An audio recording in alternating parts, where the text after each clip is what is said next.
विद्यार्थियों, पिछले जो हमारे वीडियो थे उन वीडियो में हमने कार्ल मार्क्स के जो विभिन्न विचार थे, द्वंद्वात्मक भौतिकवाद का सिद्धांत, इतिहास की आर्थिक व्याख्या का सिद्धांत, अतिरिक्त मूल्य का सिद्धांत, वर्ग संघर्ष का सिद्धांत, कार्ल मार्क्स के धर्म संबंधी विचार, प्रजातंत्र के ऊपर कार्ल मार्क्स के विचार, राज्य के संबंध में, पूंजीवाद के संबंध में कार्ल मार्क्स के विचारों का विभिन्न वीडियो के माध्यम से हमने अध्ययन किया था।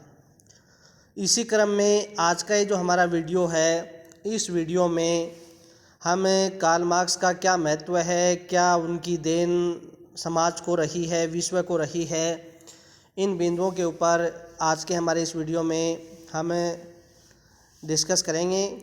देखिए, मार्क्स का जो राजनीतिक दर्शन है उसकी विभिन्न विद्वानों द्वारा कटु आलोचनाएं की गई हैं, लेकिन मार्क्स का संपूर्ण जो राजनीतिक दर्शन है उसके अनेक या विभिन्न प्रकार के पक्ष हैं, जिनके कारण हम उनकी प्रतिभा और ज्ञान की पर्याप्त प्रशंसा है वो कर सकते हैं या की जाती है। वेपर जो प्रसिद्ध विद्वान हुए हैं उन्होंने कहा है कि अपने संदेश की शक्ति, अपनी शिक्षा की प्रेरणा और अपने द्वारा भविष्य के विकास पर डाले गए प्रभाव के आधार पर विश्व के महान राजनीतिक चिंतकों के किसी भी संग्रह में मार्क्स का जो स्थान है वो सुरक्षित है। मार्क्स का जो चिंतन है, मार्क्स का जो चिंतन का जो महत्व है, उसकी जो देन है, उनका जो औचित्य है, उनके बारे में हम प्रमुख तर्कों के आधार पर डिस्कस करने का प्रयास करेंगे। देखिए, कार्ल मार्क्स ने जो संदेश दिया है वो एक प्रकार से वर्ग व शोषण के अंत करने का संदेश है। कार्ल मार्क्स वो शोषण और अन्याय के विरोधी हैं और वे इस शोषण और अन्याय का कारण स्वर्ग और भाग्य के रहस्य में नहीं अपितु भौतिक परिस्थितियों में ढूंढते हैं। वे इतिहास की भौतिकवादी व्याख्या या आर्थिक व्याख्या के द्वारा यह बतलाने का प्रयास करते हैं कि जो समाज का जो शोषित वर्ग है उनके कष्टों और दुखों की एक ऐतिहासिक पृष्ठभूमि है। ऐतिहासिक दृष्टि से शोषित वर्ग के दुर्भाग्य को समाज की वर्गीय रचना में निहित शोषण के रूप में देखा जा सकता है। मार्क्स बताने का प्रयास करते हैं कि आदिम जो साम्यवादी अवस्था के बाद समाज है वो विभिन्न प्रकार की 3 अवस्थाओं से होकर गुजरा: दास अवस्था, सामंतवादी अवस्था और पूंजीवादी अवस्था।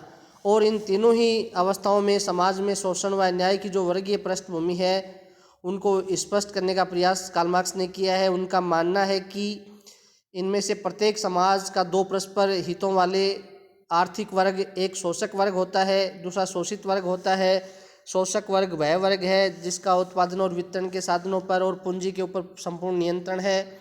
शोषित वर्ग वह वर्ग है जो अपना श्रम और मजदूरी करके अपने है, और प्रत्येक जो इतिहास की अवस्था है उसमें विभाजन ही शोषण व अन्याय का ये मूल आधार है। मार्क्स ने निष्कर्ष निकाला है कि मानव समाज में शोषण और जो अन्याय है वो तब तक उसका अंत नहीं हो सकता जब तक कि एक वर्ग विहीन समाज की स्थापना नहीं की जा सकती।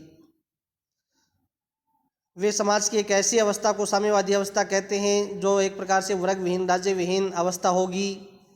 इसमें केवल एक ही वर्ग का अस्तित्व होगा, सर्वहारा वर्ग। इस अवस्था में किसी भी प्रकार का कोई शोषण और अन्याय नहीं होगा और मनुष्य अपने भाग्य का जो स्वयं है वो निर्माता रहेगा। मार्क्स के इस आदर्श ने विश्व के शोषित जनों में एक प्रकार से उत्साह का संचार किया है और उन्हें अपने आदर्शों का समाज बनाने की एक प्रकार से प्रेरणा दी है। तो सबसे पहला जो कार्ल मार्क्स की जो महत्व या जो देन है, औचित्य है, वो ये है कि उन्होंने समाज में शोषण और अन्याय के अंत करने का प्रयास और संदेश दिया है। दूसरी जो सबसे महत्वपूर्ण बात है मार्क्स की शिक्षा की प्रेरणा। तो मार्क्स ने अपने चिंतन के द्वारा समाज या विश्व को जो शिक्षा दी है उसमें हम निम्न प्रेरणाओं को देख सकते हैं। समस्याओं का मूल भौतिक जगत है। कार्ल मार्क्स ने सर्वहारा वर्ग को बताया है कि उसे अपने जीवन को सुखी बनाने के लिए पारलौकिक जीवन की चिंता नहीं करनी चाहिए। मनुष्य इस पृथ्वी का प्राणी है और उसकी समस्त जो समस्याएं हैं वो इहलोक अर्थात भौतिक जगत से संबंध रखती हैं। तो पहला जो उन्होंने जो शिक्षा दी या जो प्रेरणा दी उसमें उन्होंने बताया कि समस्याओं का जो मूल है वो भौतिक जगत ही है। पारलौकिक जीवन की चिंता मजदूरों को, श्रमिकों को या व्यक्तियों को नहीं करनी चाहिए। दूसरी जो शिक्षा उन्होंने प्रेरणा जो दी है वो है कि दर्शन एक सक्रिय शक्ति है। मार्क्स ने बताया कि दर्शन एवं चिंतन का कार्य केवल इतिहास की व्याख्या करना ही नहीं है, अपितु इसका एक प्रमुख कार्य यह बताना है कि अन्यायपूर्ण समाज व्यवस्था के स्थान पर एक न्यायपूर्ण समाज की स्थापना है वो किस प्रकार की जा सकती है। और तीसरी जो सबसे महत्वपूर्ण प्रेरणा उन्होंने दी है वो ये है कि मनुष्य अपने भाग्य का जो निर्माता है वो स्वयं है। मार्क्स ने बताने का प्रयास किया कि मनुष्य का स्वर्ग इसी पृथ्वी पर संभव है और इसकी प्राप्ति के लिए मनुष्य को अपने भाग्य या धर्म पर निर्भर नहीं रहना चाहिए, अपितु अपने पुरुषार्थ है उसके ऊपर भरोसा करना चाहिए। कार्ल मार्क्स ने सर्वहारा वर्ग के लिए कुछ कार्यक्रम निर्धारित किए हैं। मार्क्स ने अपने युग की पूंजीवादी व्यवस्था का विश्लेषण करके बताया कि यह व्यवस्था सर्वहारा के क्रूर शोषण पर खड़ी है, इसलिए अन्यायपूर्ण पूंजीवादी व्यवस्था का अंत किया जाना चाहिए और इसके स्थान पर एक न्यायपूर्ण समाजवादी व्यवस्था की स्थापना की जानी चाहिए। उनका मत है कि इस कार्य के लिए सर्वहारा वर्ग को संगठित होकर एक सशस्त्र एवं खूनी क्रांति का आयोजन करना होगा। मार्क्स की शिक्षा का जो निष्कर्ष है वो ये है कि विश्व के मजदूरों एक हो जाओ, तुम्हारे पास खोने के लिए जंजीरों के अलावा कुछ नहीं है और पाने के लिए या जीतने के लिए संपूर्ण विश्व है या संसार पड़ा है। उनकी शिक्षा ने उसके बाद के सभी जो श्रमिक आंदोलन हैं या जो जितनी भी क्रांतियाँ हुई हैं उनको जन्म दिया है, उनको प्रेरित किया है। मार्क्स ने अंधविश्वास का विरोध किया।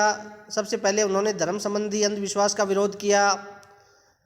कार्ल मार्क्स ने बताया कि धर्म है वो स्वयं में एक प्रकार से अंधविश्वास है। मार्क्स का मत है कि सृष्टि का जो मूल तत्व है वो पदार्थ है, ईश्वर या पारलौकिक जीवन जैसी किसी वस्तु का अस्तित्व नहीं है, लेकिन धर्म की संपूर्ण धारणा इन्हीं काल्पनिक तत्वों पर आधारित है। अतः धर्म स्वयं में अंधविश्वास के अलावा कुछ भी नहीं है। इस आधार पर कार्ल मार्क्स ने धर्म का भी घोर विरोध किया और धर्म का घोर विरोध करते हुए कहा कि इस संसार में या जो सृष्टि है या विश्व है इसका जो मूल तत्व है वो पदार्थ है और ईश्वर और पारलौकिक जीवन जैसी कोई वस्तु इस संसार में, विश्व में, समाज में मौजूद नहीं है।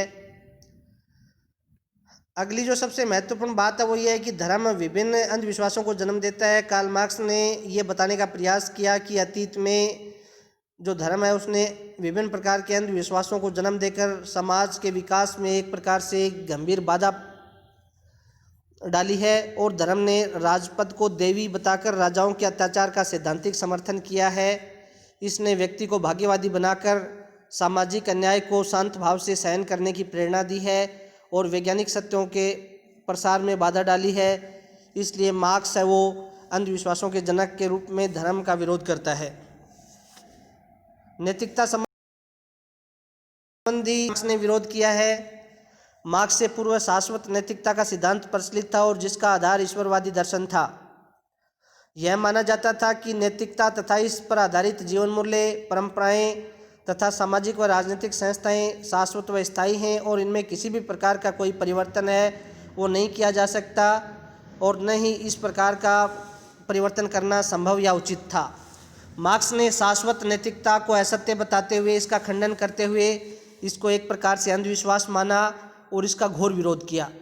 उन्होंने बताया कि नैतिकता है वो सदैव समाज के सापेक्ष होती है।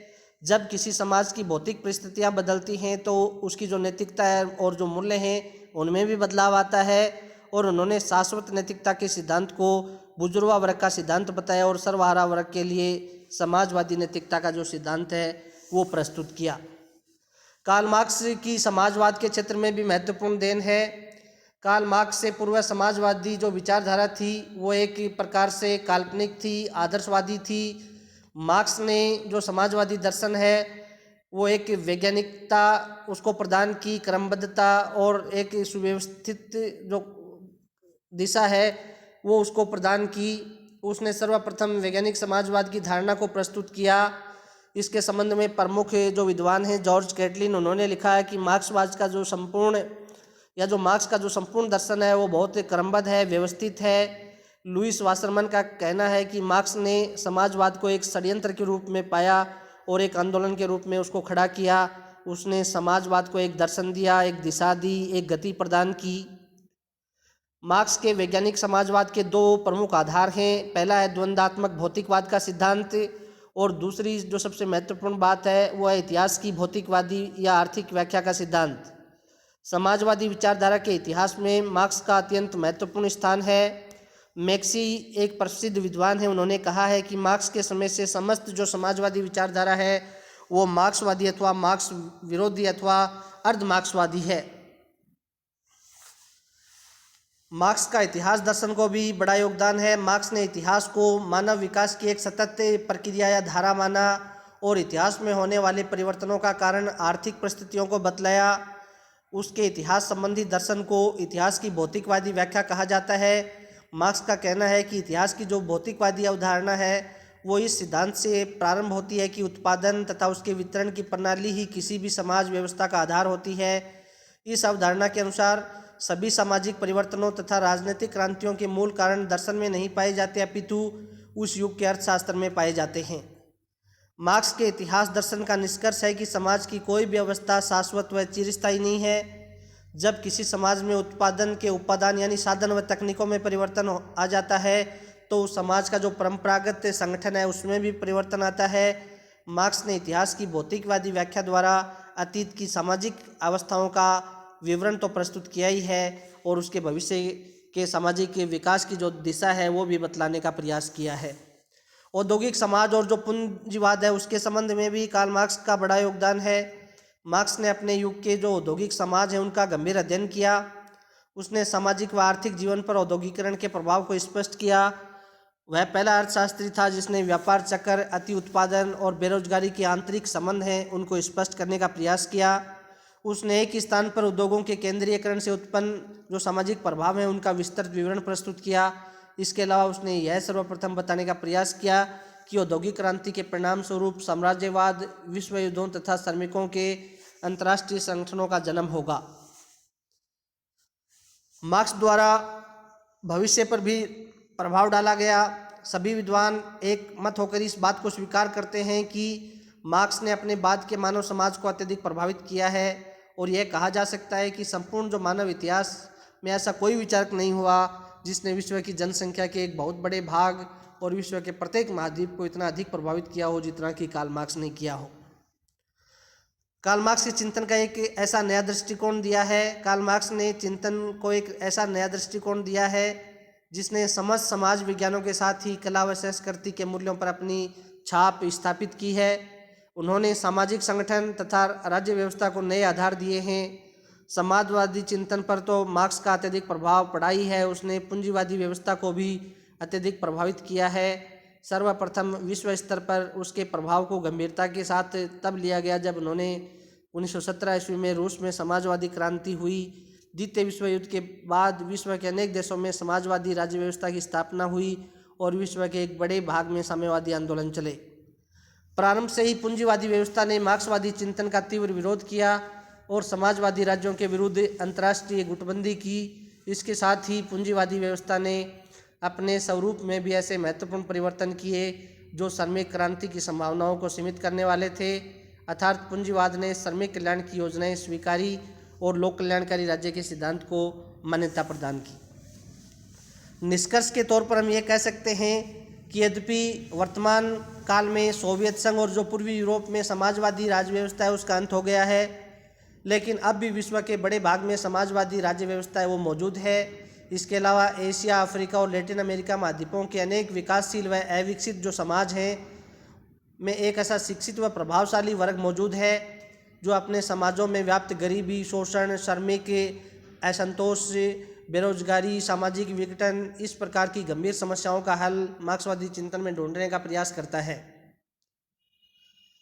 अतः अभी यह अनुमान लगाना उचित नहीं होगा कि मार्क्स की जो विचारधारा है वो पुरानी पड़ गई है या मार्क्स है वो वर्तमान में अप्रासंगिक हो गया है या उसका पतन हो गया है, लेकिन यह कहना अधिक संतुलित होगा कि विश्व के समृद्ध इलाकों के संदर्भ में भले ही मार्क्सवादी चिंतन है वो अप्रासंगिक हो गया है, लेकिन विकासशील अविकसित अर्थव्यवस्था वाले राज्यों में उसका प्रभाव है वो आज भी सक्रिय है। जब तक इन देशों में वर्ग शोषण, बेरोजगारी जैसी समस्याएं मौजूद रहेगी और इन समस्याओं के शीघ्र हल के मार्ग में सामाजिक रूढ़ियाँ और अंधविश्वास मौजूद रहेंगे, तब तक हम मार्क्सवाद की जो उपयोगिता है, उन मार्क्स के प्रति लोगों का जो मजदूरों का जो आकर्षण है, उनका जो औचित्य है वो किसी न किसी रूप में अवश्य बना रहेगा। उसको कभी हमें नज़रअंदाज नहीं कर सकते, वो कभी पुराना नहीं पड़ सकता। तो आज के इस वीडियो में हमने कार्ल मार्क्स के जो विचारों की देन है, उनका जो महत्व है, उनके जो विचारों का औचित्य है, उसके संबंध में डिस्कस किया है। आगे के वीडियो में हम कार्ल मार्क्स की आलोचना के क्या आधार हैं, उन आलोचना के जो बिंदु हैं उनको डिस्कस करेंगे।